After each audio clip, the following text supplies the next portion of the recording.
আচ্ছা, আপনার নাম, আপনার কাছ থেকে। আপনার নামটা কি? নামটা বলেন। আমার নাম অমল রায়।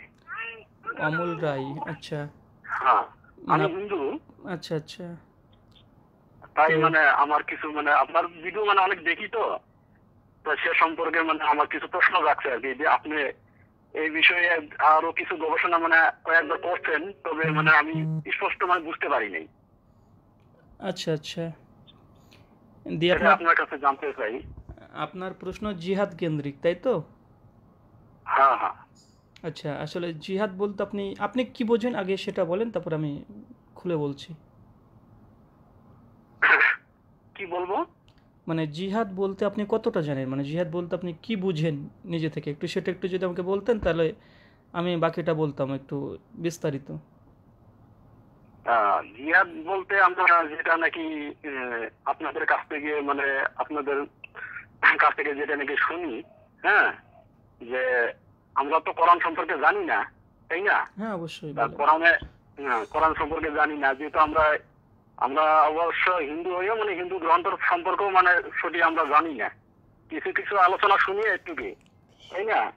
তা আমার কিছু প্রশ্ন মানে সেটাই মানে আপনাদের মানে জিয়াতের কথা শুনি, যে নাকি মানে আপনাদের যে কাফের কাফেরকে মানে যেভাবে হোক মানে ইসলামে পরিবর্তিত করা লাগে, তার জন্য মানে তাদেরকে প্রথমে নাকি যে কলেমার দাওয়াত দিতে হবে আপনাদের মানে কিছু বক্তব্য কাছ থেকে আমি শুনি তো, যে কলেমার দাওয়াত দিতে হবে, বা কলেমার দাওয়াত যদি সে অমান্য করে, হ্যাঁ, তাহলে তারপরে তার উপরে মানে হঠাৎ মানে আক্রমণ করে তাকে পরাস্ত করে তাকে মানে এই ইসলাম ধর্মে মানে বাধ্যতামূলক ভাবে মানে দিতে হবে। আবার সেটা যদি সে স্বীকার না করে, তাহলে তাকে মানে উম, তাকে মানে মরতে হবে, তাই না? এই ধরনের মানে কিছু জিহাদ মানে আপনাদের মানে যে যে সংগঠন গুলো মানে যেমন ইসলামপন্থীর মধ্যে যে আইএসআই বা অন্যান্য আরো মানে যে পাকিস্তানে বা বাংলাদেশে এই ধরনের মানে ঘটনা বহুত মানে হয়ে আছে, তাই না? তা সেই সম্পর্কে জিয়াদ, এই যে জিয়া শব্দটা কোরআনের আপনাদের মানে নবীন উপদেশে এই ধরনের থাকার জন্যই নাকি নাকি এই সমস্যা হয়েছে, মানে এগুলো আমরা মানে শুনি আর কি। তা আপনার মতে মানে সেই আপনাদের যে কোরআনের সেই জিহাদ আর আমাদের মানে হিন্দুর গ্রন্থের মধ্যে যে গীতাতে শ্রীকৃষ্ণ উপদেশ দিয়েছেন, তার মধ্যে কতটা মানে সামঞ্জস্য এবং মানে সেটা মানে সঠিক একই বলে মানে আমরা গণ্য করব? আচ্ছা আচ্ছা, হ্যাঁ, তার মানে আপনি জিহাদ বলতে যে কথাটা বোঝেন, যে জোরপূর্বক হ্যাঁ, ধর্মান্তরিত করা, এটাকে মূলত জিহাদ হিসাবে দেখছেন, তাই তো ভাই? হ্যাঁ, হ্যাঁ, হ্যাঁ। আচ্ছা, প্রথম কথা হচ্ছে জিহাদ এটা আরবি শব্দের বাংলা অর্থ চেষ্টা করা, সংগ্রাম করা। আচ্ছা। জিহাদ এটা ব্যাপক অর্থে ব্যবহার করা হয়। ঠিক আছে, জিহাদ মানে হ্যাঁ, আপনি একজন স্টুডেন্ট ভালোভাবে পড়াশোনা করছে, সে মাধ্যমিকে ফার্স্ট ডিভিশন নেবে, এই যে চেষ্টা প্রচেষ্টা করছে, এটা একটা জিহাদের অংশ। আচ্ছা। জিহাদুল আকবর হাদিসে বলেছে, জিহাদুল আকবর সেটা হচ্ছে মানে হ্যাঁ, নাফস, মানে নিজের প্রবৃত্তি যদি খারাপ থাকে, নিজের যদি হুম, অন্তর খারাপ থাকে, কোনো দুষ্ট চিন্তা আসে, এই দুষ্ট হুম, চিন্তাকে প্রতিরোধ করা, করে ভালো চিন্তা নিয়ে আসা, এটাও একটা জিহাদের অন্তর্ভুক্ত। মানে জিহাদের ব্যাপক অর্থ ব্যবহার করা হয়, এক কথায় চেষ্টা প্রচেষ্টা করা, এটাকে মূলত জিহাদ বলা হয়। এটা বিভিন্ন হ্যাঁ, ক্ষেত্রে হতে পারে। হ্যাঁ, তার মধ্যে একটা যে মানে সশস্ত্র যেটাকে বলে, ওটা একটা জিহাদের অংশ, তবে এটাই যে শুধু সশস্ত্র জিহাদ, এটাই যে একমাত্র জিহাদ এমনটি নয়, বরং জিহাদের অনেকগুলো অর্থ আছে। বুঝতে পারলেন? যে কোনো আচ্ছা। জিনিসের চেষ্টা প্রচেষ্টাকে জিহাদ আচ্ছা, বলা আচ্ছা, হয়। ঠিক আছে। আমার এখানে এখন প্রশ্ন, মনে করো মানে আমি একটু শেষ করি, আপনি যেভাবে বললেন আর কি, আমি একটু শেষ ঠিক করি। আছে। আচ্ছা, আচ্ছা, বলেন দেখি। জি। বলেন। তো আর জোর করে কাউকে ধর্মান্তরিত করা, এটা ইসলামের সম্পূর্ণ হুম, নিষিদ্ধ। পবিত্র কোরআন সূরা বাকারা সূরা নম্বর ২ আয়াত নম্বর ২৫৬ আল্লাহ বলছে, লা ইকরা হুম, ফিদ্দিন, তোমরা ধর্ম নিয়ে বাড়াবাড়ি করো না। জবরদস্তি হুম, করে কাউকে ধর্মান্তরিত করা ইসলামের সম্পূর্ণ নিষিদ্ধ, সম্পূর্ণ এটা হারাম। সূরা কাফেরুন আয়াত নম্বর ৬ আল্লাহ বলছেন, লাকুম দিনুকুম অলিয়া দিন, তোমার ধর্ম হুম, তোমার কাছে, আমার ধর্ম আমার কাছে। সূরা কাহাফ আয়াত নম্বর ২৯ আল্লাহ বলছে, কুলিল হাক্কুমি হুম, রব্বিকুম ফামান শাআ ফালা ইউমিনুন, বলো সত্য এসেছে আল্লাহর পক্ষ থেকে, যার ইচ্ছা গ্রহণ করবে, যার ইচ্ছা বর্জন করবে। যে গ্রহণ করবে সে সফলকাম, যে বর্জন করবে সে অবশ্যই পরকালে ক্ষতিগ্রস্তের অন্তর্ভুক্ত হবে। তাই পবিত্র কোরআন তথা ইসলামী শরিয়া অনুযায়ী জোরপূর্বক কাউকে ধর্মান্তরিত করা বা প্রতারণা দিয়ে ধর্মান্তরিত করা, মানে যে কোনো মূল্যে যদি কোনো প্রতারণা হয়, কোনো ধোঁকা হয় বা জোর জবস্তি অস্ত্র যে কোনোভাবে যদি কেউকে ধর্মান্তরিত করে, যদি সজ্ঞানে ইচ্ছায় যে ধর্ম পরিবর্তন না করে, তাহলে ইসলাম এটাকে নিষিদ্ধ করেছে, স্ট্রংলি কন্ডেম ইট, মানে একদম স্পষ্টভাবেই সেটাকে হারাম ঘোষণা করেছে। আচ্ছা, তাহলে আমার এখানে কিছু প্রশ্ন থেকে যায়, মানে যদি জোর করে মানে কেউকে মানে বাধ্যতামূলক ভাবে যদি মানে সেই ধরনের মানে প্রচেষ্টা চালা না হয় আর কি, ঠিক আছে, তা সত্ত্বেও যদি আমরা দেখি যে মোহাম্মদের জীবনে যে মানে উনি যেসব মানে যুদ্ধ করছেন আর কি, সেসব যুদ্ধ কিসের জন্য করছেন? আচ্ছা, মোহাম্মদ সাল্লাল্লাহু আলাইহি ওয়াসাল্লামের যুদ্ধ কেন হয়েছে, তাই না? হ্যাঁ হ্যাঁ হ্যাঁ, আচ্ছা সেটাই আর কি। আচ্ছা মানে যেমনই আপনি যেভাবে বললেন সে মানে তার তো এত যুদ্ধ করার কোনো প্রশ্ন আসে না। হ্যাঁ, ঠিক কথা বলেছেন। বিষয়টা হচ্ছে যতগুলো ইসলামের ইতিহাসে যতটা যুদ্ধ হয়েছে, বিশেষ করে মোহাম্মদ সাল্লাল্লাহু আলাইহি ওয়াসাল্লামের জীবদ্দশাতে প্রত্যেকটা যুদ্ধই দেখবেন যে কখনো মুসলিমরা আগে কখনো তারা যুদ্ধ করেনি, ঠিক আছে? আগে কখনোই কোনোভাবে আক্রমণ, গুপ্ত হত্যা কোনো কিছুই করেনি। যখন শান্তি চুক্তি করা হয়েছিল, একাধিক যুদ্ধের যে কাহিনীগুলো পড়বেন, এমনকি শ্রী রামকৃষ্ণ যে বলে একজন আছে আপনাদের হিন্দুদের মধ্যে, তিনি একটা বই লিখেছে, ইসলাম শান্তি না তরবারি, এই নামে একটা বই রচনা করেছে। বইটা পড়লে দেখবেন তিনিও এটাকে নিয়ে ব্যাখ্যা বিশ্লেষণ করেছে। তিনিও প্রথমে ভাবতেন যে যেখানে সেখানে মেরে ফেলার নাম জিহাদ, তো তিনি পরবর্তীতে কোরআন হাদিসকে স্টাডি করার পরে তিনি আবার একটা বই লিখেছেন। এবং প্রত্যেকটা যুদ্ধের জন্য একটা কারণ ছিল, এবং সেই কারণটা কখনোই জোর করে ধর্মান্তরিত নয়। যেমন মোহাম্মদ সাল্লাল্লাহু আলাইহি ওয়াসাল্লামের তার জন্মভূমি মক্কা, তাকে মক্কা থেকে যখন বিতাড়িত করে দিল, তাড়িয়ে দিল, সেই সময় তিনি মদিনাতে চলে আসেন। মদিনাতে যখন এসে মুসলিমরা যখন ক্ষমতাশীল হলো, ঠিক সেই সময়তে বিভিন্ন চুক্তি হয়েছিল। সেই সময়কার যারা প্যাগান ছিল, যে সময় ইহুদিরা ছিল, তার সঙ্গে বিভিন্ন রকম চুক্তি হয়েছিল। যে চুক্তির মধ্যে কিছু কিছু জিনিস ছিল, যেমন যে আমরা এখানে শান্তিপূর্ণভাবে বসবাস করব, আমরা এখানে আদান প্রদান সমস্ত কিছু করব, যদি বহির শত্রু যদি আমাদের দেশকে আক্রমণ করে, তাহলে আমরা একত্রিত হয়ে মুসলিম সকলে মিলে তাদেরকে প্রতিরোধ করব। এ ধরনের অনেকগুলো চুক্তি হয়েছিল। কিন্তু পরবর্তী সময়তে দেখা গেল যে না, কিছু কিছু মানে যারা চুক্তিতে আবদ্ধ হয়েছিল সেই সময়, তো তারা চুক্তিকে ভঙ্গ করে শত্রুদের সঙ্গে তারা একজোট হয়ে মুসলিমদের উপরে আক্রমণ করলো। যেটা সূরা তৌবা খুলবেন, সূরা তৌবা 9 নম্বর সূরার 1 থেকে 13 নম্বর আয়াত যে ঘটনাটা পাওয়া যায়, যেটা অধিকাংশ ক্ষেত্রে দেওয়া হয়, যে মুসলিমদেরকে আদেশ করা হয়েছে তোমরা কাফেরদেরকে যেখানে পাবে তাদেরকে উৎ পেতে বসে থাকো, তাদেরকে ঘাড়ে মানে তাদেরকে হত্যা করো। এই যে কোরআনের আয়াত যেটা সূরা তৌবা থেকে দেওয়া হয়, এটা একটা চুক্তি করা হয়েছিল অমুসলিমদের সঙ্গে। তো এই চুক্তি তারা ভঙ্গ করেছিল এবং কাফেরদের সঙ্গে, মানে কাফের বলতে অবিশ্বাসী, এই কাফের বলতে যে খারাপ কিছু এমনটি নয়, কাফের মানে যারা ইসলামে বিশ্বাস করে না তাদেরকে কাফের বলা হয়। যেমন যারা হিন্দু ধর্মে বিশ্বাস করে না তাদেরকে বলা হয় অহিন্দু। যেমন শ্রীমদ্ ভাগবত গীতায় এসেছে, যারা শ্রীকৃষ্ণের উপাসনা করে না তাদেরকে অসুর বলা হয়েছে, তাদেরকে নারাধামা বলা হয়েছে, যারা কৃষ্ণের উপাসনা করে না, এগুলো তো জানেন। তো যেমন না না না না, আচ্ছা, আপনার কাছে মানে আপনি যেভাবে বললেন যে শ্রীকৃষ্ণকে যারা মানে না তাদেরকে অসুর বলা হয়েছে, এটা এটা কিভাবে মানে শ্রীকৃষ্ণকে মানার মানে পরিপ্রেক্ষিতে না, তারা মানে কিছু নিয়ম যে নাকি মানে মানবতার মানে কল্যাণের পক্ষে পড়ে না, সে সমস্ত কাজ মানে মানুষকে মারা কাটা বা মানুষের যে কোনো মানে পূজাস্থল। দাদা, এটা কি আপনি নিজের ইচ্ছে মতো ব্যাখ্যা করছেন, না আপনি আসলে গীতার ওই শ্লোকটা পড়েছেন যেখানে বলা হয়েছে? আপনি গীতা খুলবেন, শ্রীমদ্ ভাগবত গীতা অধ্যায় 7 শ্লোক নম্বর 14 এবং 15, দুটো শ্লোকে সেখানে বলছে। বলেন মানে আমার জানা মতে মানে আমি মানে গীতা নিয়ে মানে আমি অতটুকু মানে জানি না। তবে হ্যাঁ, তার জন্য যদি না জানেন দাদা, তাহলে মানে আগে না জেনে ব্যাখ্যা করা এটা কতটা যৌক্তিক, যে আপনি যে শ্লোক থেকে আমি বলতে চাইছি আপনি সেই শ্লোকটাও জানেন না, কিন্তু আপনি একটা ব্যাখ্যা দ্বারা করাতে চাইছেন এবং মানে একটা ব্যাখ্যা দেওয়ার চেষ্টা করছেন, তো আপনি মূল শ্লোকটা জানেন না, কিন্তু ব্যাখ্যা কিভাবে সম্ভব?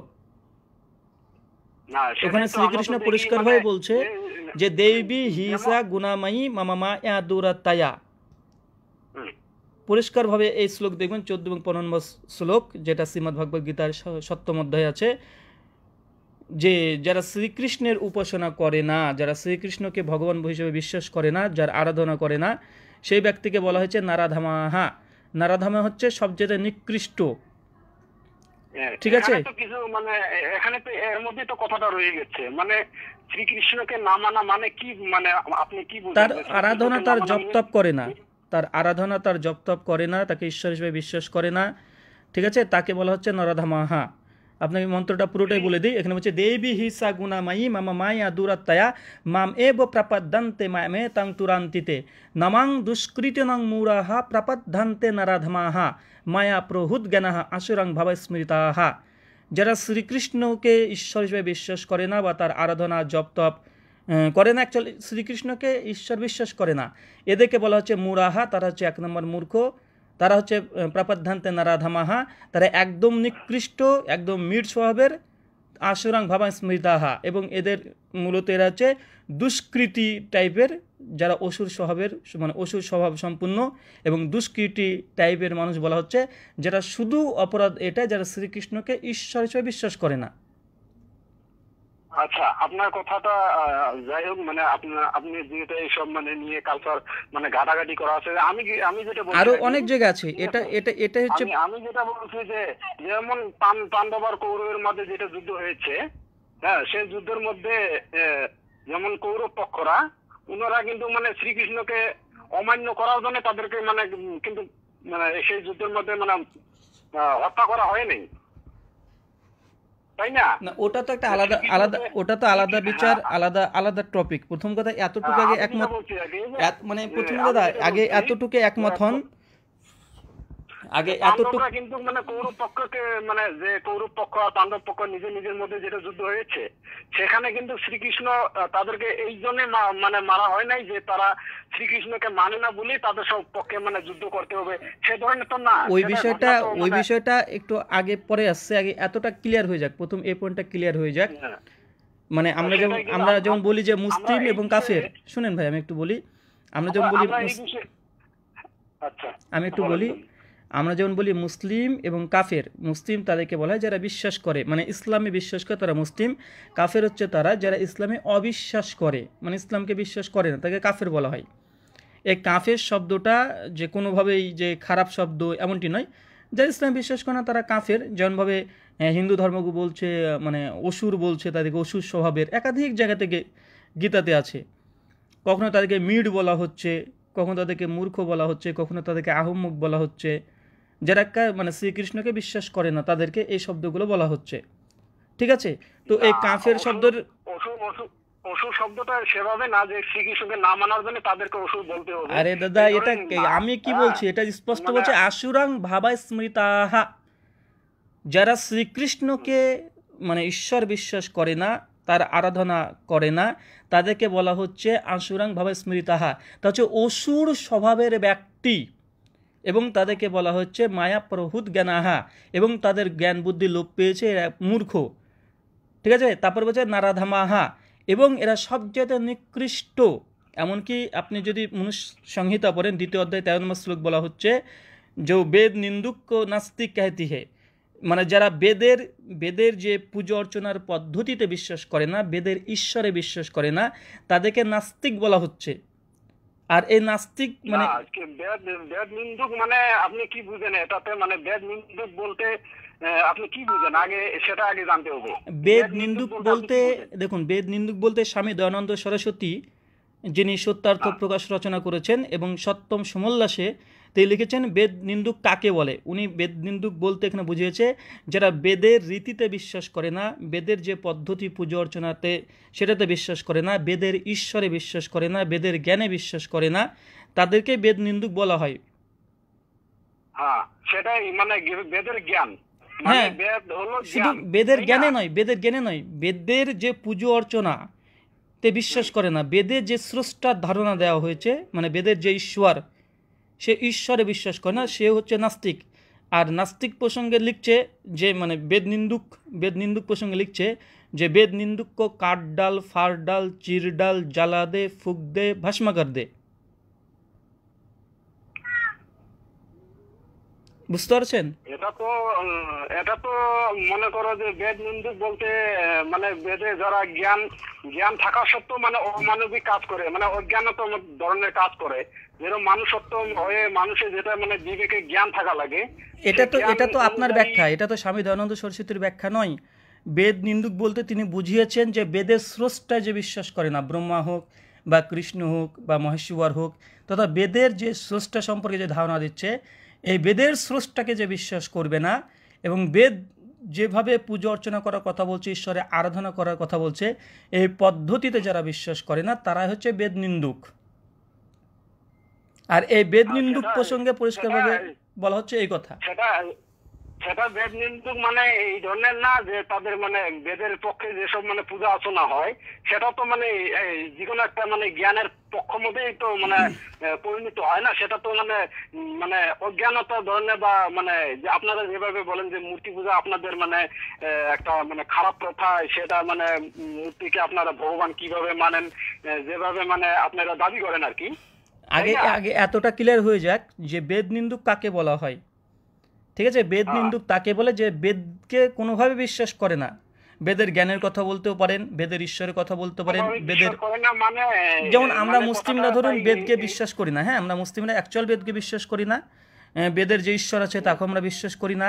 বেদে যে পুজো অর্চনা করার জন্য ঈশ্বরের মানে সান্নিধ্যে আসার জন্য যে পদ্ধতি দেওয়া হয়েছে আমরা এটাকে বিশ্বাস করি না। আর তার জন্য এই কথাই বলছে বেদ নিন্দুক হচ্ছে তারা যারা বেদের পদ্ধতি, বেদের পথ, বেদের স্রষ্টা, বেদের জ্ঞানকে, ঈশ্বরের জ্ঞান বিশ্বাস করে না, তারা হচ্ছে নাস্তিক। আর এই নাস্তিককে কাঠডাল, ফাটডাল, চিরডাল জ্বালা দেয়, ফুক দে, ভস্মাকার দে। আমি একাধিক আমার ভিডিও লাইভে হয়তো আপনি যেহেতু দেখেছেন, এর আগে বললেন, তো আপনি হয়তো সেই ভার্সটা বা শ্লোকটা আমি মূল সংস্কৃত থেকে বেদ থেকে দেখিয়েছি।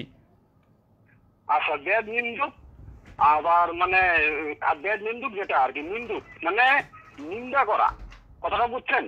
আমি যেহেতু মানে আমার জানা মতে আর কি, বেদ নিন্দুক অর্থাৎ বেদেকে নিন্দা করা। নিন্দা করা মানে যে কোনো একজন মানুষকে, হ্যাঁ, একজন ভালো মানুষকে, ভাই এটা তো আপনার ব্যাখ্যা, তাই না? এটা তো আপনি তো মনে করেন মানে খারাপ ভাবে মানে তার মানে মানে গালিগালাজ করবেন, সেটাকে নিন্দুক বলবে। না এটা তো আপনার ব্যাখ্যা দাদা, তাই না? কেউ বেদে বিশ্বাস করুক আর কেউ বেদে বিশ্বাস না করুক, সেটাতে তো যায় আসে না। বেদ নিন্দুক অর্থাৎ মানে যিনি মানে বেদের যে কোনো কার্যকর্মকে মানে দাদা আমি তো বুঝলাম, এটা তো আমি বুঝলাম, কিন্তু এটা তো আপনার পার্সোনাল, এটা তো আপনার পার্সোনাল ব্যাখ্যা, এটা তো আপনার পার্সোনাল ব্যাখ্যা, তাই না? এটা আপনার পার্সোনাল ব্যাখ্যা, যেটা কোনো লিখিত আকারেও নেই। এটা আমার পার্সোনাল ব্যাখ্যা হয় না। আমি তো আপনাকে বললাম স্বামী দয়ানন্দ সরস্বতীজি পরিষ্কারভাবে সত্যার্থ প্রকাশ এবং মনু সংহিতা, ভগবান মনু নিশ্চয়ই আপনার চাইতে বেশি বুঝতেন। আপনি এবার কোথা থেকে আসলে বুঝতাম না, ভগবান মনু তো আপনার চাইতে বেশি বুঝতেন। আমি মানে আমি বলি না যে তাদের মতন জ্ঞান আমার আছে।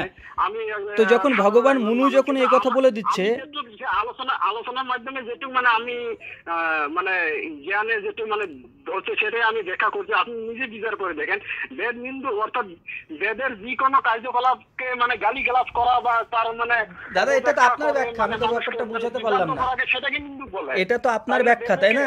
এই ব্যাখ্যা তো আপনার পার্সোনালি ব্যাখ্যা, কিন্তু আপনাকে যখন ভগবান মনুর ব্যাখ্যা দিলাম, নিশ্চয় আপনি ভগবান মনুর চাইতে বড় কেউ হয়ে যাননি, অথবা স্বামী দয়ানন্দ সরস্বতীর চাইতেও আপনি বড় কিছু হয়ে যাননি যে আপনার এই ব্যাখ্যাটাকে আমাকে মানতে হবে। আমি দিলাম ধর্মগ্রন্থ থেকে, আপনি দিচ্ছেন নিজের বুঝ অনুসারে। যদি আপনি শ্লোকটা বললেন যে পড়েননি, না পড়ে ব্যাখ্যা করেন কেন আপনারা? একটু পড়েন আগে এই তথ্যগুলো।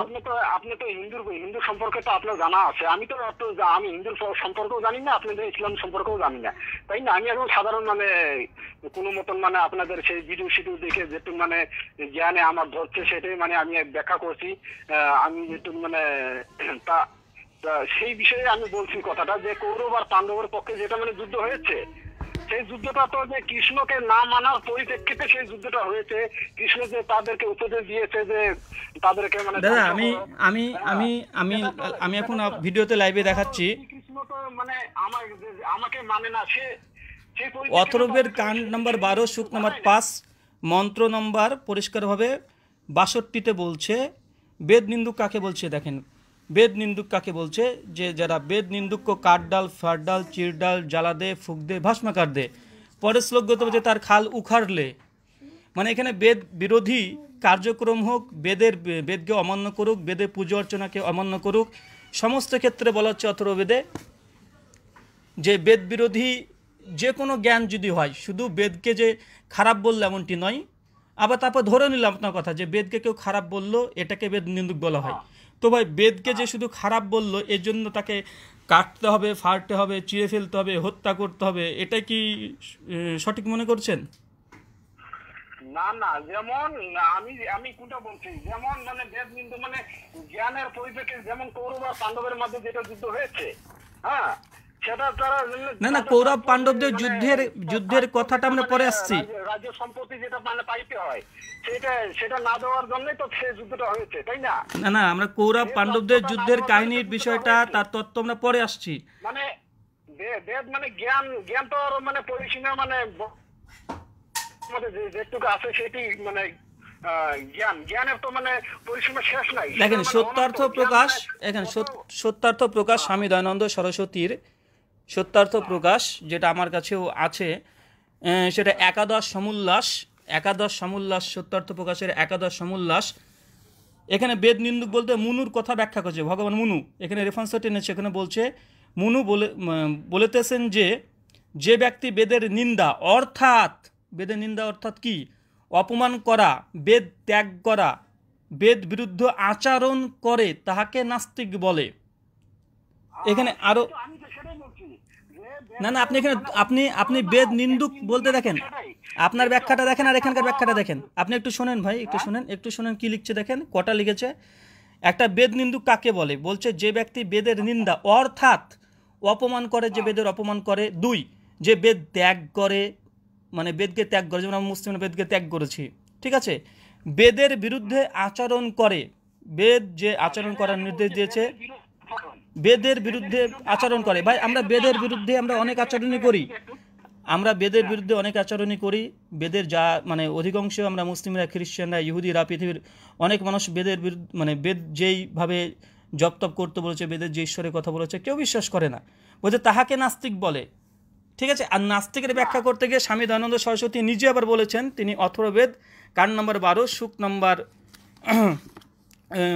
পরিষ্কারভাবে যেখানে দেখালাম, যে ওখানে পরিষ্কারভাবে বলছে যে বেদ নিন্দুককে, ঠিক আছে, 12:5-62 অথর্ববেদের বলছে বেদ নিন্দুকের এখানে ব্যাখ্যা করেছে যে বেদ নিন্দুকের বিধান কি। তিনি বলছেন যে বেদ নিন্দুক কাঠ ডাল, ফার ডাল, চির ডাল, জ্বালা দে, ফুক দে, ভস্মাকার দে। তো এটা তো সোজা কথা। বেদ নিন্দুক বেদের বিরুদ্ধে আচরণ করা, তাই না?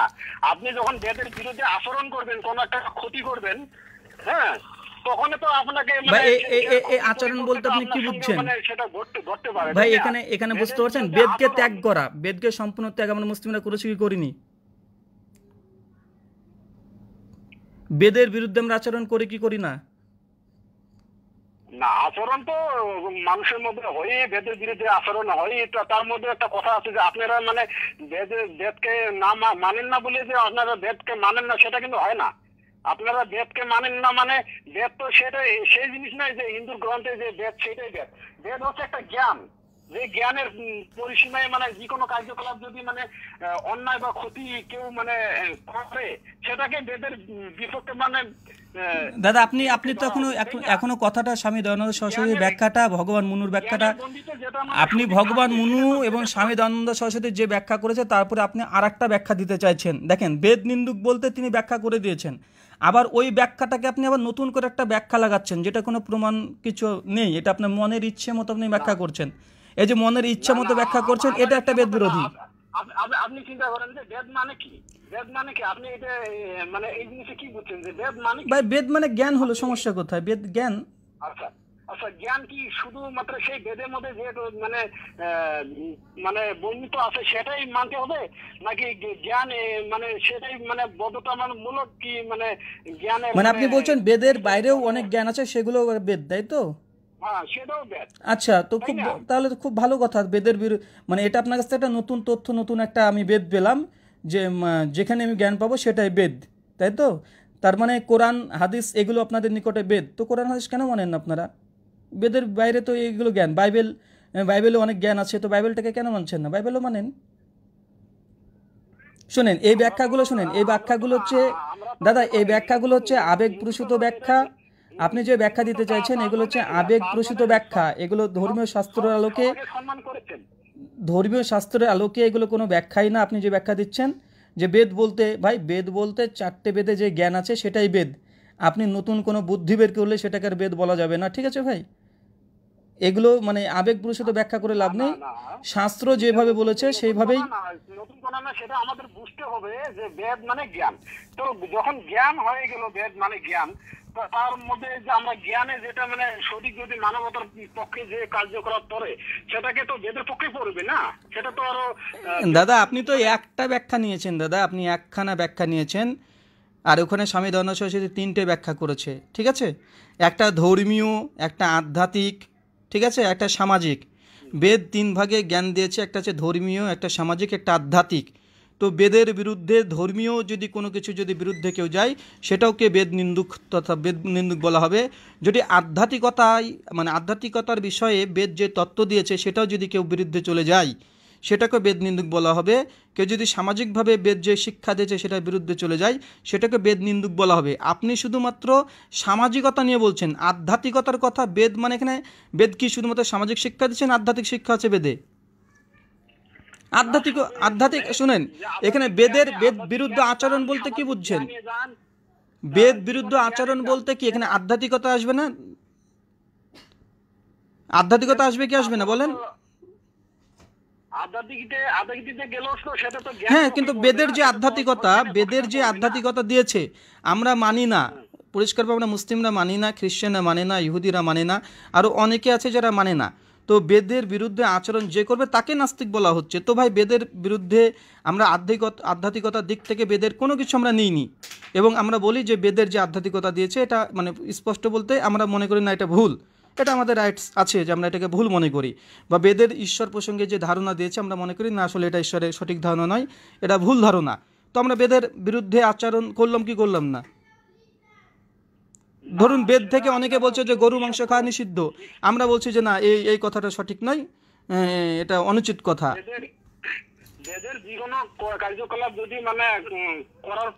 দাদা আপনি শুধু কার্যকলাপ কেন বলছেন ভাই? আপনি সামাজিক কথা কেন বলছেন? আধ্যাত্মিকতার বিষয়টা আসেন। ধার্মিক ব্যক্তির আগে আধ্যাত্মিকতা নিয়ে কথা বলে, আগে সামাজিক বিষয় নয়।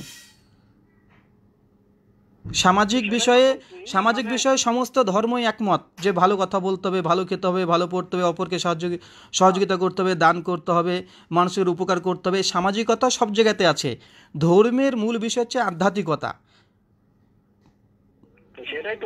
হ্যাঁ, তো আমি এটাই আপনাকে এতক্ষণ বোঝালাম যে বেদ নিন্দুক বলতে এখানে কি আধ্যাত্মিকতার, বেদের যে আধ্যাত্মিকতার শিক্ষা দিয়েছে সেই শিক্ষার বিরুদ্ধে আচরণ করলেও সেটাকে বেদ বিরোধী বলা হয়, এবং সেটাকে বলা হয় যে বেদ নিন্দুকও বলা হচ্ছে। কারণ স্পষ্ট ব্যাখ্যান আছে, বেদের বিরুদ্ধে আচরণ করবে, যে বেদকে ত্যাগ করবে, যে বেদের নিন্দা করবে, সকলে হচ্ছে বেদ নিন্দুক। আর বেদ নিন্দুকের বিধান হচ্ছে যে তাকে কাটতে হবে, ফাটতে হবে, চিড়তে হবে। বেদ নিন্দুক মানে বেদের অপব্যাখ্যা করে, বেদের মানে মানে যে লাইনে থাকা দরকার না, এটা তো আপনি নিজের মতো ব্যাখ্যা করছেন। সেটাকে নিন্দুক বলবে না, আপনি তো এটা একটা নিলেন, এটা তো বেদ নিন্দুক শুধু এই কথাটুকু নিলেন, কিন্তু বেদ আচরণ, বেদের যে আধ্যাত্মিকতা এটা কেন নিচ্ছেন না? এটা কি সমস্যা আপনার? দেখেন আপনি বুঝতে পারছেন, নিজে বুঝতে পারছেন আপনি।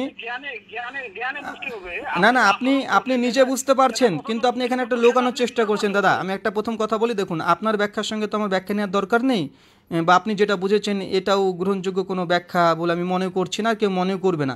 যেহেতু বেদের ব্যাখ্যা স্বয়ং স্বামী দয়ানন্দ সরস্বতী তিনি করেছেন, এবং বেদের শব্দার্থ কোষ যেটা আছে সেখানে ব্যাখ্যা বিশ্লেষণ করা আছে, ভগবান মনু তিনি নিজে ব্যাখ্যা করে দিয়েছেন। তো এরপরে আবার আপনার ব্যাখ্যা আমি কী করতে নিব ভাই? শাস্ত্র ব্যাখ্যা শাস্ত্র দিয়ে করা হয়েছে। আপনার মতো মানুষের কথা বা আমার মতো মানুষের কথা তো এখানে 5 পয়সা মূল্য নেই। নতুন করে বুঝবেন আপনি বলে বেদের বাইরে যত জ্ঞান আছে সবগুলোই বেদ, এটা আপনার কাছে মনে হতে পারে, এগুলো তো শাস্ত্র মানে তত্ত্ব কথা নয়।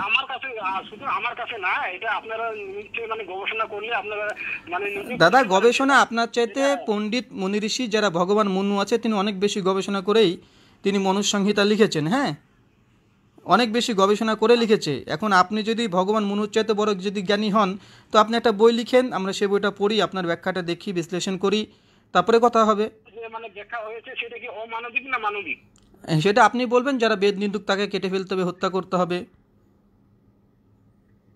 না না, বেদ নিন্দুক বেদের বিরুদ্ধে আচরণ করা সেই ধরনের যদি হয়ে যায় তো ভাই আমি সেটা ধরুন, হবেই। আমি বেদের বিরুদ্ধে আচরণ করি কি করি না, আমি গরু মাংস খাই, হ্যাঁ, আমি ধরুন গরু মাংস খাচ্ছি, ঠিক আছে, এবং মূর্তি পূজা এগুলোকে আমরা নিষিদ্ধ মনে করি, এবং এগুলো করলে মানুষ নরকে যাবে এমনটা আমরা মনে করি, ঠিক আছে। তো এগুলো বেদের বিরুদ্ধে গেল কি গেল না, আমরা ঈশ্বরকে মানে মনে করি তার একটা আকার আছে, ঠিক আছে, অনেকগুলো আছে যেগুলো আপনাকে বলতে পারি যে আমরা বেদের বিরুদ্ধে আমাদের আচরণ আছে, এবং আমরা মনেও করি যেগুলো বেদের কথাগুলো সঠিক নয়। এখন আমি বেদ বিরোধী হলাম কি হলাম না? আমি আচ্ছা, এই বিষয়ে কিছু থাক। আমি বলছি যে আপনাদের যে জিহাদ সম্পর্কে যে কোরআনে বলা হয়েছে সেটা মানে আপনি যে মানে শ্রীমদ ভাগবতের সেই গীতার পক্ষে মানে বললেন যে আপনাদের গীতা তো সেই মানে একই কথা বলা হয়েছে, শ্রীকৃষ্ণ সেইটাই আদেশ দিয়েছেন। আপনি তো এখন বেদে চলে গেলেন। আসলে যাই হোক, বেদের সম্পর্কে আমার একটু জানা নাই। তো যেটুকু আমি জানি যে বেদ মানে জ্ঞান পরিসীমা মানে বদ্ধতা থাকে না। তো জ্ঞান যেসব মানে ভাই এমনটা যদি হয় আমরা বলবো হাদিস, হাদিস মানে কথা, কথার কোনো শেষ থাকে না। হাদিসের আবিধানিক অর্থ হচ্ছে কথা, আর কোরআন মানে হচ্ছে পাঠ করা। তো ভাই এখানে তাহলে আলোচনা তো প্রয়োজন নেই। আপনি যদি এই শাব্দিক অর্থ দিয়ে যদি আপনি বিশ্লেষণ করেন, বিচার করেন, তাহলে আমরা বলবো হাদিস মানে কথা, কথার কোনো শেষ নেই, মিটে গেল। গীতা মানে গান ধরলাম, ধরেন গীতা মানে গান, তো গান আবার এখানে আবার কি হবে? যদি ধরেন আপনি বলে উপদেশ, তো উপদেশ এখানে আর উপদেশের আবার শেষ থাকে নাকি? যে আপনাদের যে জিহাদে ইসলাম গ্রহণ না করলে যে তাকে মানে বাধ্যতামূলক মানে ইসলামে নিতে হবে, আর ইসলামকে দাদা আপনি তো আবারও আপনি ভুল বললেন যে জিহাদ ইসলাম। জিহাদ ইসলাম বলতে আপনি কি বুঝালেন আবার? আপনাকে প্রথমে বলেছি আমি, আপনি একটা কোরআন বা হাদিস থেকে, একটা জায়গায় দেখান, কোরআন বা হাদিস থেকে একটা জায়গা থেকে দেখান যে জোরপূর্বক ইসলাম কবুল করাতে হবে, এমন কোরআন বা হাদিস থেকে একটা প্রমাণ দেখান। হ্যাঁ, যেমন ইসলামে মানে আপনারা মানে আপনাদের কথা মতে এখন যে কোরআনে আদেশ দিয়েছে মোহাম্মদ যে ইসলামের প্রথমে দাওয়াত দিতে হবে, আর দাওয়াত অমান্য করলে তারপরে তোমরা মানে কোথায় আছে ভাই এই কথাটা? কোথায় আছে বলেন? হ্যাঁ, সেটা নাকি সেটা তো ওই যে আপনারাও তো তাদের সঙ্গে মানে আলাপ আলোচনা করেন, তাদের সঙ্গে মানে আসিফ মহিউদ্দিন যে বলেছে বা আবার এই যে এটা আপনাদের সমস্যা, আপনাদের নাস্তিকদের ট্যাবলেটগুলো খেয়ে আসেন। আপনি নিজে ধর্মগ্রন্থ গীতা বেদ উপনিষদ কিছুই পড়েননি কোনোদিন, আপনি কোরআন হাদিস কোনোদিনই পড়েননি। আপনি আসিফ মহিউদ্দিনকে এখানে নাস্তিক একজনকে নিয়ে আসলেন, মানে ওর কথা নাস্তিক, উনি কি কোনো আলেম না? উনি কি ইসলামের প্রতিনিধিত্ব করছেন? নাস্তিকের কথা নিয়ে আসছেন, যে রেফারেন্স দিচ্ছেন নাস্তিকে, যে হ্যাঁ ও মুখ নাস্তিকের কথা বলেছে। না না না না না মানে আশ্চর্য কথা আপনাদেরকে। দেখুন আমি আপনার আসিফ মহিউদ্দিনের কথা বললেন, আমি আসিফ মহিউদ্দিনের কথাই বলি। আসিফ মহিউদ্দিনের যে সংশয় বলে যে ওয়েবসাইটটা আছে, ওখানে একটা ক্যাটাগরি আছে হিন্দু ধর্ম। তো হিন্দু ধর্মের মধ্যে নিয়ে এসেছে যে হিন্দু ধর্মে গোমাংসের অনুমোদন আছে, হিন্দু ধর্মে বর্বর নীতি, হিন্দু ধর্মে শ্রীকৃষ্ণ কেন বুড়ো মেয়ের সঙ্গে সহবাস করলো, রামচন্দ্র গরু মাংস খেয়েছে, এরকম কয়েকশো আর্টিকেল আছে। দাদা আপনি আসিফ মহিউদ্দিনের কথা বলেন, ওই আসিফ মহিউদ্দিনের ওই ওয়েবসাইটেই আছে। আপনি কি মানবেন আসিফ মহিউদ্দিনের কথাগুলো? আমি সবটাই মানি না, তবে এই দেখেন এটা হচ্ছে সমস্যা। কেন কেন দেখুন আসিফ মহিউদ্দিনের কথা তাহলে আপনি আমার সামনে কেন বলেন নাস্তিক? আমি 100% শিওর না, কিন্তু হ্যাঁ, উনি হিন্দু ধর্ম নিয়েও, আসিফ মহিউদ্দিন হিন্দু ধর্ম নিয়েও প্রচুর আর্টিকেল লিখেছে এবং তাদের ওয়েবসাইটে প্রকাশ করেছে। আপনি হিন্দু ধর্মের বিষয়গুলো বলছেন না আমি সবগুলো তো আমি মানি না, তো ওখানে অনেকগুলো হিন্দু ধর্মের সমালোচনা করেছে, তীব্র নিন্দা করেছে রামচন্দ্রকে নিয়ে, শ্রীকৃষ্ণকে নিয়ে, ঠিক আছে। এমনকি বললে একটা আর্টিকেল আছে যে ভগবান ব্রহ্মা তার মেয়ে সরস্বতীর সঙ্গে বিয়ে করেছে, সেক্স করেছে, নিজের মেয়ের সঙ্গে সেক্স করেছে, এই নিয়ে একটা লম্বা আর্টিকেল আছে। হিন্দু ধর্মে নরহত্যার কথা বলা হয়েছে, কালিকা পুরাণ থেকে রেফারেন্স দিয়েছে, সবগুলো আসিফ মহিউদ্দিনের সাইডে আছে। আপনি মানবেন এগুলো? তারপরে আব্দুল্লাহ আল মাসুদ যিনি যে আবার দাঁড়ান, আসিফ মহিউদ্দিন শেষ হোক, তারপর আপনাকে আব্দুল্লাহ আল মাসুদ থেকে দিচ্ছি। আগে আসিফ মহিউদ্দিন এই কথাগুলো আপনি বিশ্বাস করবেন?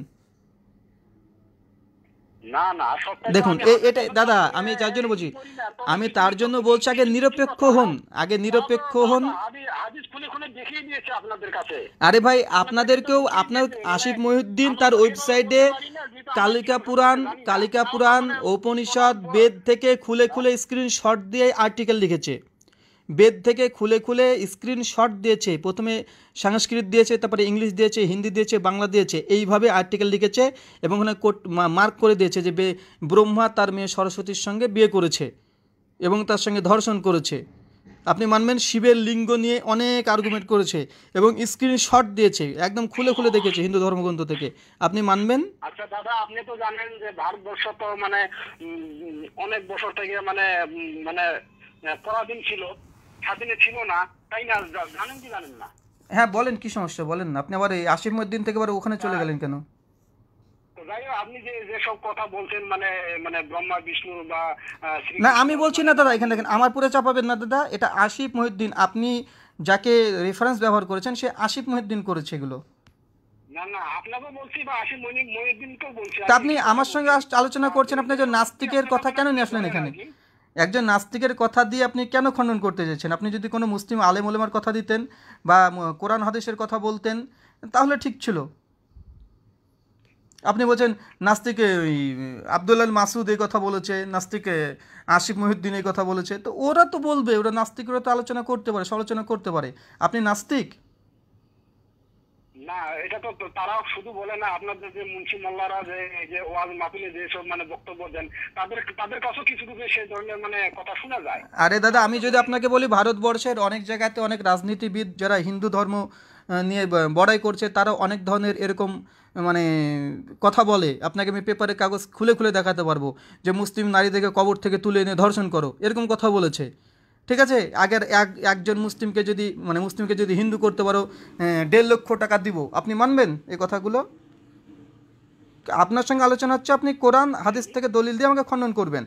এবং এই আসিফ মহিউদ্দিনদের যে সংশয় .com থেকে আপনি বললেন যে আসিফ মহিউদ্দিন খুলে খুলে দেখায়, এখন আসিফ মহিউদ্দিনদের ইন্টারনেটের সাইট যে সংশয় এই হিন্দু ধর্ম, আপনি সাইডে চলে গেলে এখানে হিন্দু ধর্ম সম্পর্কে প্রচুর কথা বলা হয়েছে। তারা তো আপনাদের ইসলামই ছিল না, তারা তো এর হিন্দু হিন্দু ঘরে তো ছিল না, তারা তো ইসলামই ছিল। ইসলাম থেকে আপনাকে তাহলে আপনাকে তাহলে আমি হিন্দু নাস্তিকরা যেসব হিন্দুদের বিরুদ্ধে বই লিখেছে, হিন্দু যারা নাস্তিক হয়ে গেছে, এবং আসিফ মহিউদ্দিনের এই সাইডে যে আর্টিকেলগুলো লিখেছে এটা একটাও আসিফ মহিউদ্দিন নিজে লিখেনি, প্রত্যেকটা হিন্দু রাইটাররা লিখেছে এবং প্রত্যেকটা আর্টিকেলের শেষে সেই হিন্দু ব্যক্তির নামটাও দেওয়া আছে। হ্যাঁ, আপনি একটু ভালো করে পড়েন, আপনি শুধু ইসলামিক আলোচনাগুলো আসিফ মহিউদ্দিনের কাছ থেকে নিয়েছেন, নিজের ধর্মটা প্রসঙ্গে একটু দেখেন তাহলে। আর আমরা বলি এই জন্য যে আসিফ মহিউদ্দিন নাস্তিক কী লিখলো এটা দেখার দরকার নেই। আপনি যদি ইসলাম জানতে চান নিজে কোরআন পড়ুন, নিজে হাদিস পড়ুন, তারপর যদি কোনো সমস্যা মনে হয় তারপরে মুসলিম স্কলার যারা আছে তাদের সঙ্গে আলোচনা করুন, ঠিক আছে। এখন আপনি আসিফ মহিউদ্দিনকে যদি প্রমাণ হিসেবে ব্যবহার করেন, আমিও তো আসিফ মহিউদ্দিনের সাইড থেকে প্রচুর দেবো, যে এই যে আর্টিকেল লিখেছে নরবলি, কালিকা পুরাণ থেকে যে হিন্দু ধর্মগ্রন্থের নরবলি আছে, মানুষকে হত্যা করতো, শিশু বিবাহ আছে, শ্রীকৃষ্ণ 16,108টা বিবাহ করেছে, শ্রীকৃষ্ণকে মানে অনেক বাজে বাজে কথা বলেছে যেগুলো আমি বলতে চাচ্ছি না। এখানে তাদের আর্টিকেল আছে, দেখলে আপনি অনেকগুলো পেয়ে যাবেন, কমপক্ষে 110খানা পুরো আর্টিকেল লিখেছে।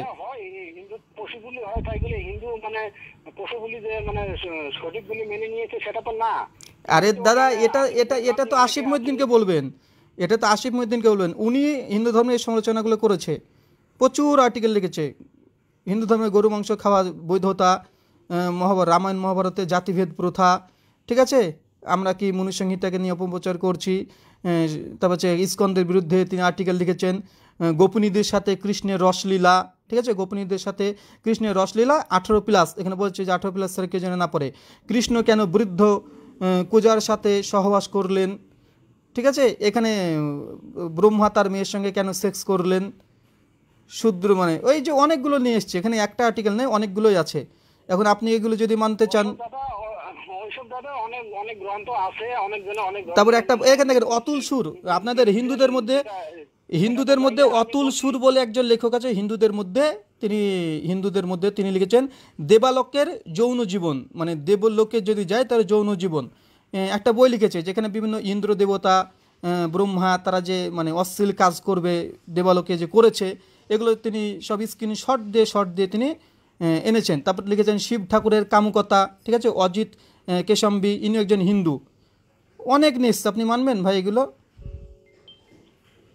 আরে হিন্দু হলে যে সবাই যে সঠিক মানে লিখবে সেটা তো হয় না। এই যে আপনি দেখেন হিন্দু হলে সকলে সঠিক হয় না তাই বললেন, ঠিক আছে আপনার সঙ্গে একমত। তো আপনি কেন আসিফ মহিউদ্দিন কবে একদিন মুসলিম ছিল তাই তিনি, আপনি কেন এই প্রমাণটা নিয়ে আসলেন যে উনি মুসলিম থেকে ধর্মত্যাগ করেছে? আমি বলছি যে আসিফ মহিউদ্দিন যেসব কথা বলছে সেসব তো আপনাদের মোল্লারাও বলছে। আপনি প্রমাণ দেখান, আপনাদের মোল্লারা তারা তো ওয়াজ মাহফিলে যে মানে আপনি একটা প্রমাণ দেখান, তো আমরা শুনি। একটা প্রমাণ দেখান, হুম। একটা প্রমাণ দেখেন কোন কোন মৌলানা মৌলবীরা বলেছে বলেন। না, সেগুলো তো আমাদের নাম জানা থাকে না, আমরা যেহেতু মানে দেখেন আপনি একটা সমালোচনা করছেন, একটা ধর্মের সমালোচনা করছেন, কিন্তু আপনি বলছেন যে আপনার নাম জানা নেই। এগুলো আপনার সমস্যা। দাদা আপনাকে আমি আবারও বলি যে আগে ওই আসিফ মহিউদ্দিন কি বলছে এটা বড় কথা নয়, কেননা আসিফ মহিউদ্দিনের সব কথা আপনি বিশ্বাস করেন না, আমরাও করি না। আমি আমি আমি আমি আপনাদের আমি বলছি আপনাদের কোরআন সম্পর্কে যে জিহাদ, যে ইসলাম গ্রহণ না করে তারা মানে ইসলাম গ্রহণ না করে কি আপনারা হিন্দুদের সাথে মানে মিলামিশে মানে থাকতে পারেন? হ্যাঁ অবশ্যই, সূরা মুমতাহিনা সূরা নম্বর 60 আয়াত নম্বর 8 আল্লাহ সুবহানাহু ওয়া তাআলা বলেছে, যারা তোমাদের সঙ্গে শত্রুতা পোষণ করে না যেসব অমুসলিম, তাদের সঙ্গে কল্যাণকর ব্যবহার করো, তাদের সঙ্গে সৎ ব্যবহার করো, আল্লাহ তোমাদেরকে নিষেধ করে না। এবং এখনও সৌদি আরবে 2.5 কোটি কপ্টিক খ্রিশ্চান আছে, যারা দীর্ঘ 1000-1500 বছর ধরে, কপ্টিক খ্রিশ্চান মানে তারা মানে বংশ পরম্পরা একটা খ্রিশ্চান, কমপক্ষে 2.5 কোটি খ্রিশ্চানরা এখনও সৌদি আরবে আছে। এবং আমাদের ইন্ডিয়া থেকে সৌদি আরবে অনেক হিন্দুরা কাজ করতে যায়, কুয়েতে যায়, কাতারে যায়, পৃথিবীর 56টা রাষ্ট্র আছে যেখানে ইসলামিক রাষ্ট্র, প্রত্যেকটা জায়গাতে। তাই আচ্ছা ঠিক আছে, আমি আমার কথাটা এখানে থাকলো যে তাই যদি হয় তাহলে আপনারা মানে এই হিন্দুদেরকে খ্রিস্টানদেরকে বা অন্যান্য গণকে সবাইকে কেন বলেন যে ইসলামে মানে ইসলামে আসা দরকার, তোমাদের এই ইসলামে একমাত্র ধর্ম, ইসলামে মানে শেষ মানে হযরত মুহাম্মদ নবী, এইসবে যে আপনারা মানে বক্তব্য দেন তার মানেটা কি? হ্যাঁ অবশ্যই, এখন আপনাকে বলছি ভাই ইসলাম, আপনাকে আমি এখনও বলছি দাদা, আপনাকে আমি এখনও বলছি ভাই ইসলাম হচ্ছে সঠিক ধর্ম। যদি আপনি স্বর্গ তথা জান্নাত যেতে চান তাহলে ইসলাম ছাড়া কোনো রাস্তা নেই, আপনাকে ইসলাম গ্রহণ করতে হবে যদি স্বর্গে যেতে চান। আর যদি স্বর্গে যেতে না চান, আপনি যে ধর্মে আছে সেই ধর্ম পালন করেন, আপনাকে এখন আমি দাওয়াত দিচ্ছি। তাহলে আপনাদের মতে মানে বাকি ধর্মগুলো সবগুলো মানে স্বর্গে নিয়ে যাইতে পারবে না, শুধু একমাত্র হ্যাঁ হ্যাঁ হ্যাঁ হ্যাঁ, এটাই আমাদের মত, যে যদি স্বর্গ তথা জান্নাত যেতে চান, যদি মোক্ষ লাভ করতে চান, তো ইসলাম যে পথ দিয়েছে, যে রাস্তা দিয়েছে, এটা ছাড়া জান্নাত বা স্বর্গে যাওয়া সম্ভব নয়।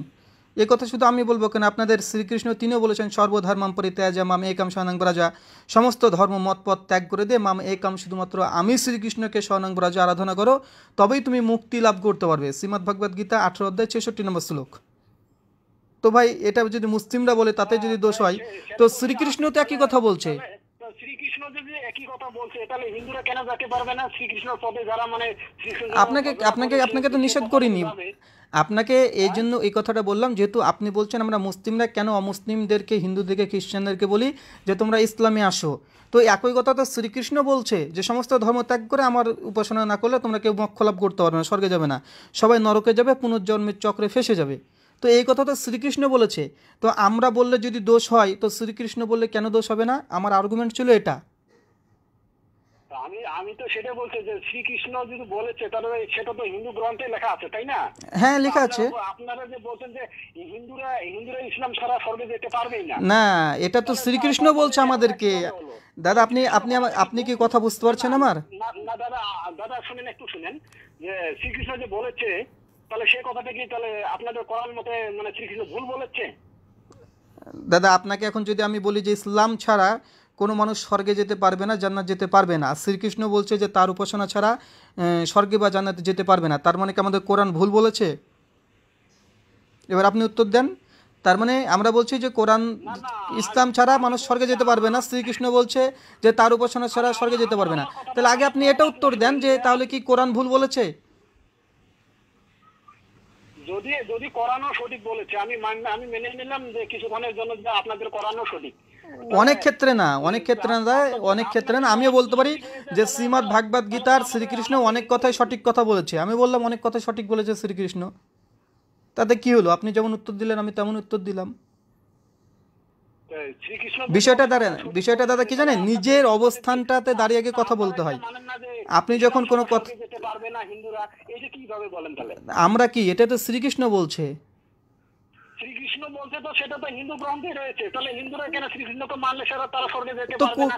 আপনি তো আপনি তো বলছেন দাদা আপনি কি আমার কথা ইসলাম বুঝতে ছাড়া আপনি তারা কি স্বর্গে আপনি যেতে কি আমার পারবে কথা না। বুঝতে পেরেছেন কি বললাম? আমরা যদি বলি, আমরা দাবি করছি মুসলিমরা যে ইসলাম ছাড়া বা মুসলিম না হলে কেউ স্বর্গে যেতে পারবে না, এটা আমাদের দাবি। শ্রীকৃষ্ণেরও দাবি যে তার উপাসনা না করলে তাহলে সে স্বর্গে যেতে সেটাই পারবে না। সেটাই তো সেটাই দাদা তো আমরা যদি এই তাহলে দাবি করার কারণে যদি শ্রীকৃষ্ণকে অপরাধী উপাসনা করা হই, মানে, তাহলে শ্রীকৃষ্ণ কেন অপরাধী হবে না? আমার এই প্রশ্ন ছিল আপনার কাছে। আচ্ছা আমি বলছি যে দাদা শ্রীকৃষ্ণকে মানে মানলে তো স্বর্গে যেতে পারবে না আপনাদের ইসলাম ছাড়া, তাহলে কি শ্রীকৃষ্ণকে ভুল বলেছে সেটা সেটা প্রমাণ হয় না আপনাদের মতে? তো আপনি বলেন তাহলে সেই সেই মতে কি কোরআন তাহলে ভুল বলেছে? কোরআন বলছে ওমাই আবদাগ ইসলামী গয়রাল দিনান ফালা ইকবালা মিনহু আহুয়া ফিল আখিরাতি মিনাল খাসিরিন। যারা ইসলাম ছাড়া অন্য কোনো ধর্ম মত গ্রহণ করেছে কিয়ামতের মাঠে কোনো কিছুই কাজে আসবে না। সূরা ইমরান আয়াত নাম্বার 85। তো কোরআন বলছে ইসলাম ছাড়া কোনো মানুষ স্বর্গে যেতে পারবে না। তাহলে কি শ্রীকৃষ্ণ বলছে না তার উপাসনা ছাড়া মানুষ স্বর্গে যেতে পারবে না? তাহলে কি কোরআন কি ভুল বলেছে? একই প্রশ্ন আপনাকে না, করলাম। এখন এখন শ্রীকৃষ্ণ যেটা বলেছে সেটাকে যদি আপনারা বলেন যে একমাত্র ইসলাম ছাড়া কোনো মানে দাদা ধর্ম আপনি তো কথা যেটাই কথা মানে সেটাই কথা আপনি যেতে বুঝতে পারবে না। দাদা আমরা মনে করি যে আপনারা আমাদের মুসলিমদেরকে বলেন যে মূর্খ মূর্খ করেন। তো আপনাদের জ্ঞানের পরিধি দেখে আমি অবাক হচ্ছি। দাদা না আপনার অভিযোগ দেখুন, আমার অভিযোগ না এটা। প্রথম কথা দেখুন, পয়েন্ট দেখুন, মূর্খ পয়েন্ট। বলবো কেন? মূর্খ মূর্খ জ্ঞানী সব সবার মধ্যেই থাকে, তাই না? হ্যাঁ মানুষ মানুষ হ্যাঁ, ঠিক মানুষের ঠিক, মধ্যে আপনার তো সঙ্গে আমি আমরা তো একমত। সবাই মানুষ। মানুষের মধ্যে জ্ঞান পরিধি থাকবে, কিন্তু আমরা অধিকাংশ সময় আমরা দেখি হিন্দু দাদারা আমাদেরকে মূর্খ বলে। আমি যে কথা বলছি শুনুন এবার। কথা না না হচ্ছে এটা, আমি দেখুন আমি আমি আমি শেষ সেই করি, সেই একটু শেষ সেই করি, একটু কথায় শেষ একমত না, করি। সেই কথায় একমত না, সেই হ্যাঁ কথায় আমি একমত না। অবশ্যই, আপনাকে ধন্যবাদ। মানুষ মানুষ আপনার জ্ঞানও থাকে, মূর্খ হ্যাঁ থাকে, হ্যাঁ, আপনার সব সঙ্গে আমি সব একমত। সব ধরনের থাকে, তাই মিলে মূর্খ বলা যাবে না। হ্যাঁ অবশ্যই, আমরা তারা এটা আমরা এটার সঙ্গে একমত দাদা। এবার আমি আপনাকে বলি, তার দেখুন তার তার তার অভিযোগ হয়তো আপনি একটু করেছেন, জ্ঞানে দেখুন মানে জ্ঞানে কম, তাই না? তাকে যদি মূর্খ বলি অমলদা খারাপ হবে। অমলদা অমলদা, ও দেখুন অভিযোগ আচ্ছা আপনি করলেন যে মুসলিমরা দাবি করছে বা কোরআন দাবি করছে ইসলাম ছাড়া স্বর্গে যাওয়া যাবে না, ঠিক হ্যাঁ আছে? এখন অভিযোগ আপনার। তো তার জন্য আমি বললাম যে দেখুন শ্রীকৃষ্ণ একই কথা বলেছে, তাহলে তো যদি মুসলিমরা যদি অপরাধী হয় তাহলে তো শ্রীকৃষ্ণ তিনি অপরাধী হবেন। তাহলে এখানে তো ড্র হয়ে গেল, এখানে তো আর কোনো কথা আসে না। আপনারা মনে করছেন আপনার ধর্মের মানুষ না হলে কেউ স্বর্গে যেতে পারবে না, আমরা মুসলিমরা মনে করছি যে না মুসলিম না হলে কেউ স্বর্গে যেতে পারবে না। তো এই কথা দাবি করার জন্য যদি আমরা অপরাধী হই, তো ভাই আপনারাও তো একই অপরাধী হচ্ছেন। তা আমাদেরকে দোষারোপ করছেন কেন? আমি তো সেটাই বলছি, আপনারা যেহেতু শ্রীকৃষ্ণ কথাটাও মানে মেনে নিচ্ছেন যে শ্রীকৃষ্ণ সেটা কথা বলেছে, আবার কোরআনও বলেছে, তাহলে আমরা যে শ্রীকৃষ্ণকে যদি উপাসনা করি, আপনাদের কোরআনকে আপনারা উপাসনা করবেন। এখন আপনারা যদি বলেন যে না হিন্দুরা মানে যেহেতু মুসলমান না, তারা ইসলাম গ্রহণ করে নাই, তারা স্বর্গে যেতে পারবে না, তাহলে আমরা কি হিসেবে মানে সেটা একতা বলে মেনে নেবো?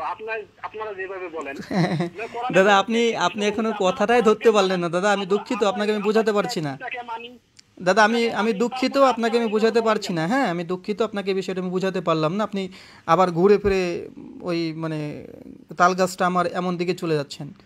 তো একই অভিযোগ তো আপনাদেরকে আমরা করতে পারি দাদা, তাই না? যে আমরা তো কোরআন হাদিস মানি, আমরা তো মুসলিম। তো এই মুসলিম হওয়ার কারণে তো তাহলে তো শ্রীকৃষ্ণের কথা অনুযায়ী, গীতার কথা অনুযায়ী আমরাও তো আপনাদের স্বর্গে যেতে পাচ্ছি না, আমরা তো নরকে যাব, পুনর্জন্মেই ফেসে থাকবো। আমরা গরু হয়ে জন্মগ্রহণ করব, ছাগল হয়ে জন্মগ্রহণ করব, শূকর হয়ে জন্মগ্রহণ করব। এমনকি বেদে এই কথা পর্যন্ত লেখা আছে, কিছু কিছু হিন্দু স্কলাররা বলছে যারা গরুকে হত্যা করবে তারা পরবর্তী জন্মে তারা শূকর হয়ে জন্মগ্রহণ করবে। তেমন আমরা গরুকে আমরা খাচ্ছি, আমরা পরবর্তী জন্মে শূকর হয়ে জন্মগ্রহণ করব, আমরা পুনর্জন্মের চক্রে ফেসে থাকব, আমরা নরকে থাকব। যারা গো হত্যা করে, গরুর পুরাণ বলছে তাদেরকে অগ্নিদগ্ধের মধ্যে সিদ্ধ করা হবে। যেমনভাবে গরুর মাংসকে তারা সিদ্ধ করে খেয়েছে, গরুর পুরাণ বলছে সেইভাবে নাকি সেই মানুষটাকেও ওই আগুনের মধ্যে ফেলা হবে, তারপর তাকে ঝলসানো হবে। আরও অনেক ভয় ভয় শাস্তি কথা আছে। তো আপনাদের ধর্মগ্রন্থ অনুযায়ী আমাদেরকেও তো আপনাদের ঈশ্বর আগুন দিয়ে জ্বালিয়ে পুড়ে ছারখার করে দিবে। এখন যদি আমি এইভাবে যদি মানে টুইস্ট করে দিই, দিয়ে আপনাকে অভিযোগ করি, এই অভিযোগগুলো কি যথার্থ হবে? আপনি কি বুঝেন যে শ্রীকৃষ্ণকে মানা মানে কি বুঝেন? যে শ্রীকৃষ্ণের উপাসনা করা দাদা শ্রীকৃষ্ণের উপাসনা বিষয়টা পরে আসছে, যে হুইজ গড, ঈশ্বরকে, স্রষ্টাকে, মানে এই গোটা বিশ্বজগৎকে কে সৃষ্টি করেছে, কার উপাসনা করা উচিত, কে প্রকৃতপক্ষে ঈশ্বর, এটা একটা আলাদা ব্যাপার। আগে এটা ক্লিয়ার হয়ে যাক, তারপরে প্রকৃত আসলে কি শ্রীকৃষ্ণ কি ঈশ্বর কি ঈশ্বর না, এটা আমরা আবার আলোচনা করা যেতে পারে। এখন শ্রীকৃষ্ণ ঈশ্বর না ব্রহ্মা ঈশ্বর না মহেশ্বর ঈশ্বর, ঠিক আছে, না অগ্নি ঈশ্বর, এগুলো আমরা মানে কে আত্মা, কে জীবাত্মা, কে পরমাত্মা, কে ঈশ্বর, কে ভগবান, কে দেবতা, এটা আলাদা ম্যাটার একটা চলে যাবে। আচ্ছা, হিন্দুরা বলে যে মানে জীব হত্যা মহাপাপ, তাই না? জীব হত্যা করা যাবে না। আমরা মুসলিমরা বলি জীব হত্যা মহাপাপ। তাহলে আপনারা যে মানে যেমন বললেন যে আপনারা গরুকে মারেন, তাই না? না, আপনারা তো ছাগলকে বলি দেন। অনেকে আমরা দেখেছি এই আপনাদের আসামে সম্ভবত মানে একটা ভিডিও ফুটেজ দেখেছিলাম আসামেরই সম্ভবত গুয়াহাটি সাইডের, যে ওখানে একটা বকনা বাছুরকেও আপনারা বলি দিচ্ছেন, ওখানে পাঁঠা অনবরত বলি দিচ্ছেন, এমনকি নরবলিও হিন্দু প্রথার মধ্যে এখন পর্যন্ত বিদ্যমান, মানুষকে বলি দিয়ে দেওয়া এখনও আছে। না না, হিন্দু ধর্ম এটাকে সমর্থন করে না। কে বললো? কালিকা পুরাণ 67 অধ্যায়, কালিকা পুরাণের 67 অধ্যায়টা পুরোটাই ওখানে নরবলির কথা আছে দাদা।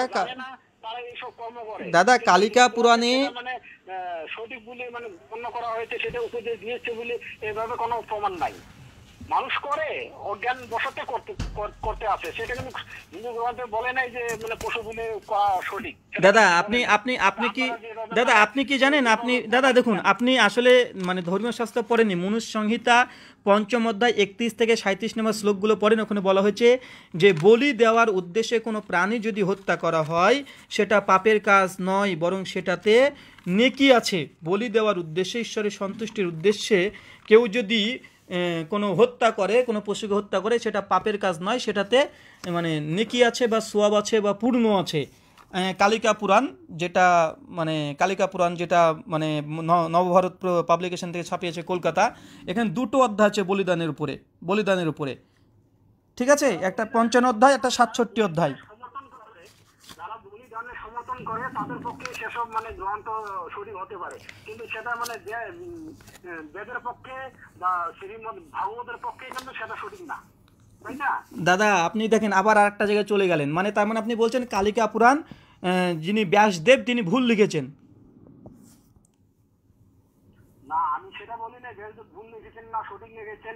এখন সেটা তো অরিজিনাল মানে সেই গ্রন্থ কি অরিজিনাল মানে সেভাবেই আছে নাকি মানে সেই যে ভারতবর্ষ যে এত আক্রান্ত হয়ে মানে বিদেশি পরাধীনতা থাকার পরে যে কত ধরনের গ্রন্থকে মানে উল্টাপাল্টা করে মানে লিপিবদ্ধ করেছে, সেটাকে এখনো যে হিন্দু গ্রন্থ যে সবগুলো সঠিক আছে সেটা কিভাবে মানবো? মানে আপনি তার মানে দাদা আপনি আপনার সঙ্গে একমত, তার মানে আপনি স্বয়ং হিন্দু ধর্মগ্রন্থ যে একটা বিকৃত গ্রন্থ এটা আপনি মনে করছেন এবং এটা বিকৃত হয়েছে এটা আপনি মনে করছেন। বাহ, চমৎকার।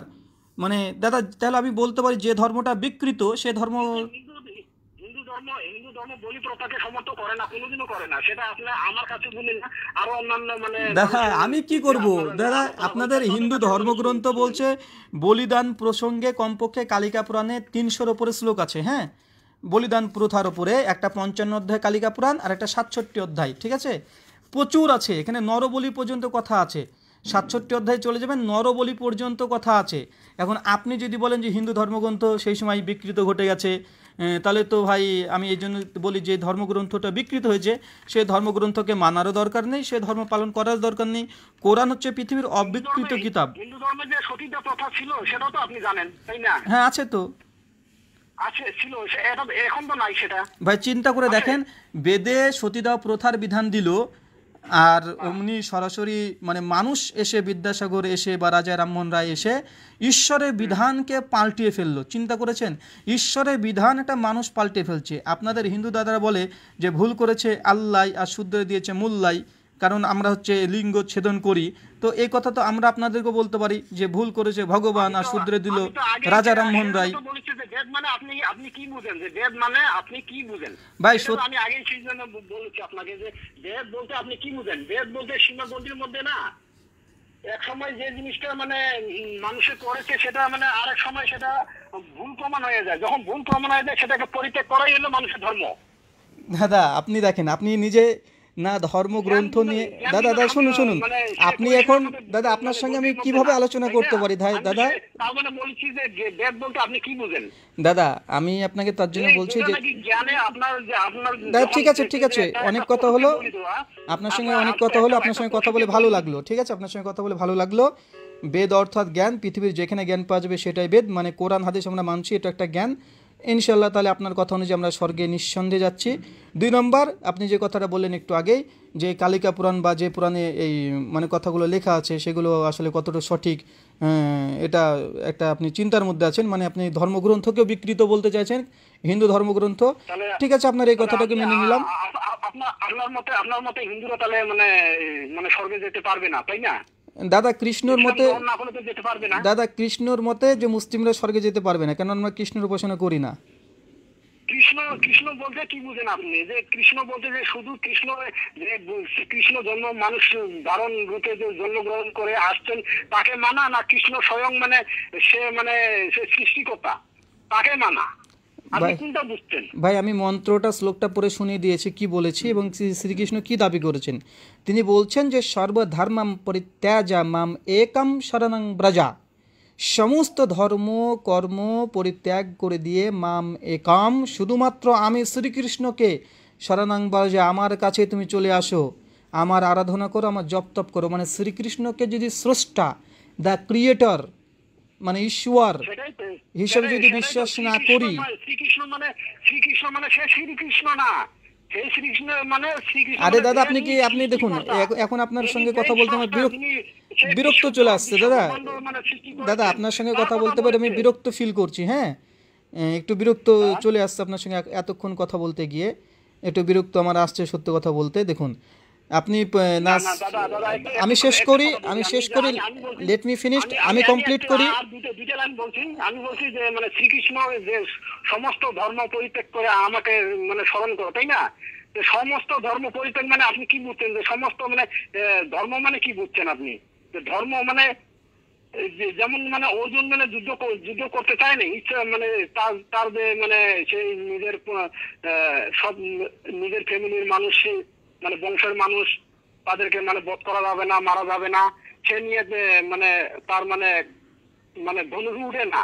দাদা আপনি আগে, আপনি দেখুন দাদা, আপনি মানে এটা বাদ দিয়ে আগে আপনি অন্তত গীতাটা পড়েন, গীতার তত্ত্ব পড়েন, গীতার গুরুজনকে মানা মানে বধ করা। দাদা ঠিক আছে, ঠিক আছে দাদা, ঠিক আছে, আপনি আপনি আপনি অনেক অনেক জানেন দাদা, আপনি আপনি অনেক জানেন, হ্যাঁ দাদা আপনি অনেক জানেন, আপনি অনেক জানেন, আপনার সবগুলো আপনার কাছে একটা মানে সিক্রেট। আমি অনেক জানি না, আমি অনেক জানি না, না আপনার না কাছে কিছু মানে জানতে চাই, মানে আপনি কিভাবে সেগুলো মানে না দাদা, আপনি অ্যাকচুয়াল আপনি অনেক জানেন, আপনি অনেক জানেন, তার জন্য আপনি ধর্মগ্রন্থ কালিকা পুরাণটাকে বাদ করে দিতে পারছেন।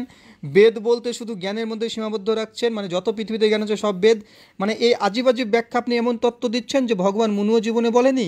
ব্যাসদেব যিনি 18খান অধ্যায়ে পুরাণ রচনা করলো, এই পুরাণ রচনা করেছে, সেই কালিকা পুরাণকে আপনি ব্যান করে দিচ্ছেন। তাহলে দাদা আপনার সঙ্গে তো এত বড় পণ্ডিত তো আমি না, যে এত বড় আমি একজন পণ্ডিতের সঙ্গে আলোচনা করবো, আমি একজন সাধারণ মানুষ। তো তো দাদা ঠিক আছে, আপনার সঙ্গে কথা বলে অনেক ভালো লাগলো। আপনি একটু পড়াশোনা করুন, আমরা একটু পড়াশোনা করি, ঠিক আছে? আবার পরে কথা হবে। 1 ঘন্টা প্রায় আপনাকে সময় দেওয়া হলো। অনেক অনেক ধন্যবাদ, আপনার জন্য শুভকামনা রইল। আপনি সত্য খোঁজার চেষ্টা করেন, পড়াশোনা করেন, নিজে ইচ্ছাকৃত ব্যাখ্যা না। আমাদের আলোচনা যেন আরো মানে সেটা মানে ধারাবাহিক থাকে আর কি। হ্যাঁ আপনার আলোচনাটা, আমি আপনার আলোচনাটা ইউটিউবে দেবো, সমস্যা নেই। প্রশ্ন আগে তো তাই আপনাকে মানে হ্যাঁ দাদা, মানে জানার জন্য, তাই না? আপনি খারাপ পাবেন না। না না, আপনাকে আমি খারাপ মনে করছি না, আপনার আলোচনাটা আমি ইউটিউবে দিচ্ছি যেন মানুষ এখান থেকে শুনে সঠিকটা পাই, ঠিক আছে? আচ্ছা আচ্ছা, আপনি আপনি আমি আমি আমি ইউটিউবে দিচ্ছি, ফেসবুকে দিচ্ছি, হ্যাঁ। আচ্ছা দিতে পারেন। এটা এটা দিতে পারি তো, কোনো আপনার দ্বিমত আছে নাকি? না না না, আমার কোনো জীবন নাই। তার মানে এটা আমি ফেসবুকে দিয়ে দিলাম, ইউটিউবে দিয়ে দিলাম, হ্যাঁ ওকে। আচ্ছা আবার কথা হবে অন্য সময়, ঠিক আছে? আমাদের নামাজের সময় হয়েছে তো, 4টে বেজে গেছে, বুঝতে পারছেন, ঠিক আছে ভাই।